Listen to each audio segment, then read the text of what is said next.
Hi friends, ನಮಸ್ತೆ ಎಲ್ಲರೂ ಹೇಗಿದ್ದೀರಾ? ಚೆನ್ನಾಗಿದ್ದೀರಾ ಅಂದ್ಕೊಂಡಿನಿ. ನಾನು ಚೆನ್ನಾಗಿದ್ದೀನಿ. ಇವತ್ತು ಕ್ಯಾಪ್ಸಿಕಮ್ ಮೊಸರುಗಾಯಿ ಮಾಡೋದು ತೋರಿಸ್ತೀನಿ ನೋಡಿರಿ. ಸೌತೆಕಾಯಿ ಹಸಿದಾಕ್ತೀನಿ, ಕ್ಯಾಪ್ಸಿಕಮ್ ಸ್ವಲ್ಪ ಬೇಯಿಸ್ಕೋಬೇಕು. ಏನೇನು ಬೇಕು ಅಂತೆಲ್ಲ ತೋರಿಸ್ತೀನಿ ನೋಡಿ. ಇದು ಕ್ಯಾಪ್ಸಿಕಮ್ಮು. ಈ ಸ್ವಲ್ಪ ನೀರು ಕಸಕ್ಕಿಟ್ಟೆ ನೋಡಿ, ಸ್ವಲ್ಪನೇ, ಅದು ಬೇಗ ಬೆಂದ್ಬಿಡುತ್ತೆ. ಸ್ವಲ್ಪ ಇಟ್ಟಿದ್ದೀನಿ, ಸ್ವಲ್ಪ ಸ್ಟವ್ ಜಾಸ್ತಿ ಮಾಡ್ತೀನಿ. ಈಗ ಕ್ಯಾಪ್ಸಿಕಮ್ ಬೇಯಿಸೋಕ್ಕಿಡ್ತೀನಿ ಫಸ್ಟು. ಆಮೇಲೆ ಇದು ಎಲ್ಲ ಒಗ್ಗರಣೆ, ಕರಿಬೇವು, ಹಸಿಮೆಣಸಿಕಾಯಿ ಎಲ್ಲ ಒಗ್ಗರಣೆ ಹಾಕ್ತೀನಿ.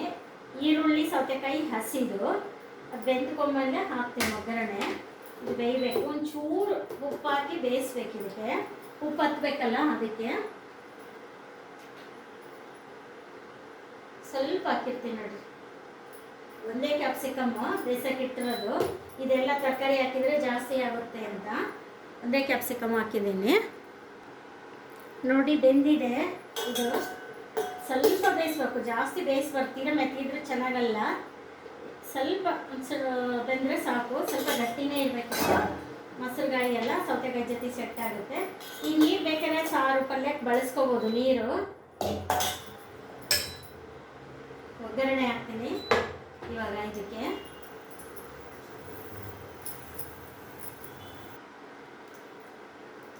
ಸ್ವಲ್ಪ ಎಣ್ಣೆ ಹಾಕ್ತೀನಿ. ಮೆಣಸಿನ್ಕಾಯಿ ಅಷ್ಟೇ, 2 ಟೀ ಸ್ಪೂನ್ ಆದರೆ ಸಾಕು. ಮೆಣಸಿನ್ಕಾಯಿ, ಸಾಸಿವೆ, ಜೀರಿಗೆ ಅಷ್ಟೇ.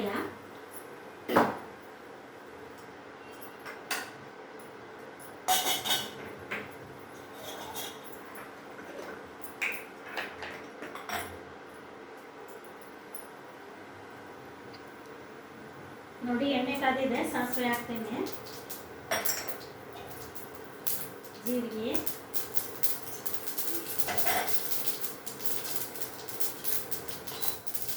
ನೆಕ್ಸ್ಟು ಕರಿಬೇವು, ಹಸಿಮೆಣಸಿನ್ಕಾಯಿ.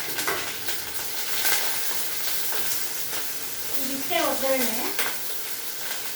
ಇದು ಒಗ್ಗರಣೆ ಆದ್ಮೇಲೆ ತಣ್ಣಗಾದ್ಮೇಲೆ ಇದೆಲ್ಲ ಐಟಮ್ ಹಾಕಬೇಕು. ಹಸಿ ಸೌತೆಕಾಯಿ, ಹಸಿ ಈರುಳ್ಳಿ ಎಲ್ಲ ಒಗ್ಗರಣೆ ತಣ್ಣಗಾದ್ಮೇಲೆ ಹಾಕಬೇಕು.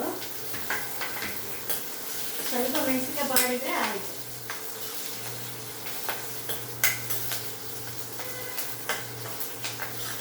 ಬಾಡಿದೆ ನೋಡಿ ಮೆಣಸಿನ್ಕಾಯಿ. ಮೆಣಸಿನ್ಕಾಯಿನ ಅಷ್ಟೇ, ಇಷ್ಟು ಬಾಡಿದ್ರೆ ಸಾಕು, ಜಾಸ್ತಿ ಬಾಡಿದ್ರೆ ಚೆನ್ನಾಗಿರಲ್ಲ. ಈಗ ಸ್ಟವ್ ಆಫ್ ಮಾಡ್ತೀನಿ.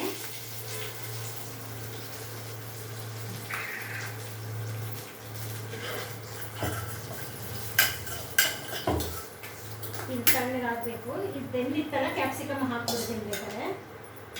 ಇವಾಗ ಕ್ಯಾಪ್ಸಿಕಮ್ ಹಾಕ್ತಾ ಇದ್ದೀನಿ. ನೀರು ಹಾಕಲ್ಲ ನೋಡಿ, ಬರೀ 1 ಕ್ಯಾಪ್ಸಿಕಮ್ ಬೇಯಿಸ್ಕೊಂಡಿದ್ದೆ ನಾನು. ತಣ್ಣಗಾಗಿ ವೀಕ್ಷಕರೇ ನೋಡಿ, ಇವಾಗ ತಣ್ಣಗಾಗಿದೆ. ಇದು ಮುಟ್ಟಿ ನೋಡಿ, ತಣ್ಣಗಾಗಿದೆ. ಈರುಳ್ಳಿ ಹಾಕ್ತೀನಿ, ಹಸಿ ಈರುಳ್ಳಿ, ಹಸಿ ಸೌತೆಕಾಯಿ, ಕೊತ್ತಂಬರಿ. ಆಮೇಲೆ ಇದು ಈ ತರಕಾರಿಗೆ ಕ್ಯಾಪ್ಸಿಕಮ್ ಸ್ವಲ್ಪ ಹಾಕಿದ್ದೆ. ಇದಕ್ಕೂ ಉಪ್ಪು ಹತ್ಬೇಕಲ್ವ, ಸ್ವಲ್ಪ ಉಪ್ಪು ಹಾಕ್ತೀನಿ.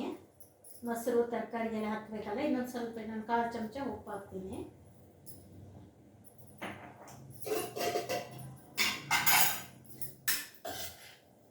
ಉಪ್ಪು ನೋಡಿ, ಉಪ್ಪು ಹಾಕಿದ್ಮೇಲೆ ಈ ಥರ ಎಲ್ಲ ಕಲಿಸ್ಬೇಕು. ಮೊಸರು ನಿಮಗೆ ಎಷ್ಟು ಬೇಕಾದರೂ ಹಾಕೋಬೋದು, ನಿಮ್ಮ ತಿನ್ನೋದ್ರ ಮೇಲೆ. ಇದು ಅಷ್ಟು ಹಾಕಿದ್ರೆ ನಡೆಯುತ್ತೆ. ಇಲ್ಲ ಜಾಸ್ತಿ ಬೇಕು ಅಂದರೆ ಹಾಕೋಬೋದು. ಈ ಚಳಿಗಾಲದ ಮೊಸರು ಕಡಿಮೆ ಬೇಕು ಅಂದರೆ ಕಡಿಮೆ ಹಾಕ್ಕೊಳ್ಳಿ. ಈ ಥರ ಆಗಿದೆ ನೋಡಿ, ತುಂಬ ಚೆನ್ನಾಗಾಗಿದೆ ನೋಡಿ. ಈ ಥರ ಕ್ಯಾಪ್ಸಿಕಮ್ಮು, ಸೌತೆಕಾಯಿ, ಈರುಳ್ಳಿ ಎಲ್ಲ ಮೊಸರು ಬಜ್ಜಿ ಮಾಡಿಕೊಂಡು ನೀವು ಈ ಥರ ಮಾಡ್ಕೊಳ್ಳಿ. ತುಂಬ ಟೇಸ್ಟಾಗಿರುತ್ತೆ. ಬರೀ ಕ್ಯಾಪ್ಸಿಕಮ್ದು ಮಾಡ್ಬೋದು, ಆಮೇಲೆ ಬರೀ ಸೌತೆಕಾಯಿ, ಈರುಳ್ಳಿದು ಮಾಡ್ಬೋದು. ಯಾವುದಿರುತ್ತೋ ಎಲ್ಲ ಹಸಿ ತರಕಾರಿ ಈ ಥರ ಮಾಡ್ಕೊಂಡ್ರೆ ತುಂಬ ಚೆನ್ನಾಗಿರುತ್ತೆ ಅಂತ ಹೇಳಿದೆ. ಅಕಸ್ಮಾತ್ ನಿಮ್ಮ ಮನೆಯಲ್ಲಿ ಯಾವುದಿರುತ್ತೋ ಅದು ಮಾಡ್ಕೋಬೋದು. ಕ್ಯಾಪ್ಸಿಕಮ್ ಇದ್ರೆ ಮಾತ್ರ ಸ್ವಲ್ಪ ಕುದಿಸ್ಬೇಕು. ಬೇರೆ ಒಂದು 3-4 ನಿಮಿಷಕ್ಕೆ ಬೆಂದ್ಬಿಡುತ್ತೆ. ಅದೇನೋ ಕ್ಯಾಪ್ಸಿಕಮ್ ಬೇಗ ಬೇಯುತ್ತೆ. ನಾನು ಎಲ್ಲದು ಸೇರಿಸಿ ಮಿಕ್ಸ್ ಮಾಡಿದ್ದೀನಿ, ಚೆನ್ನಾಗಿರುತ್ತೆ ಅಂತ. ನಿಮ್ಗೆ ಯಾವುದು ಇಷ್ಟನೋ ಅದು ಒಂದೊಂದೇ ಐಟಮರು ಮಾಡ್ಕೋಬೋದು, ಎಲ್ಲ ಮಿಕ್ಸ್ ಮಾಡ್ಯಾರು ಮಾಡ್ಕೋಬೋದು. ನೋಡಿ ಈ ಥರ ನೀವು ಮಾಡಿಕೊಂಡು ಟೇಸ್ಟ್ ಮಾಡಿ ಕಮೆಂಟ್ ಬಾಕ್ಸಲ್ಲಿ ಹಾಕಿ, ಲೈಕ್ ಮಾಡಿ, ಶೇರ್ ಮಾಡಿ, ಸಬ್ಸ್ಕ್ರೈಬ್ ಮಾಡಿ. Thank you.